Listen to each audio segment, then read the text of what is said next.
কবরের জীবনটা আসল জীবন। বিশ্বনবী দোয়া করতেন, আল্লাহুম্মা ইন্না নাউযু বিকা মিন আযাবিল কবর।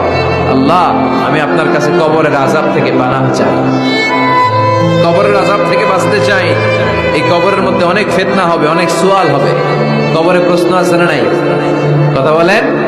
প্রথম প্রশ্ন জিজ্ঞেস করা হবে, মার রব্বুক, তোমার রব কে? বলেন, আমাদের রব কে? ওয়া মা দীনুক, তোমার ধর্ম কি? বিষ্ণুবীর চেহারা দেখিয়ে বলা হবে, তাআরিফু মান হাযা রাজুল, এই লোকটারে চিনো? আমরা কি বলবো?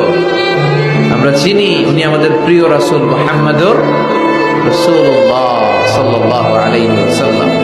এরপরে জিজ্ঞেস করা হবে, এগুলো কোত্থেকে শিখলা? আমরা বলবো, কোরআন থেকে। ফায়ুফসাহু লাহু কবরুহু ৭০ যিরাআন। সুন্দর সুন্দর উত্তর করতে পারলে আপনার কবরটারে ৭০ হাত লম্বা করে দেওয়া হবে। ইফতাহু লাহু বাবুন ইলাল জান্নাহ, জান্নাতের দিকে একটা দরজা লাগিয়ে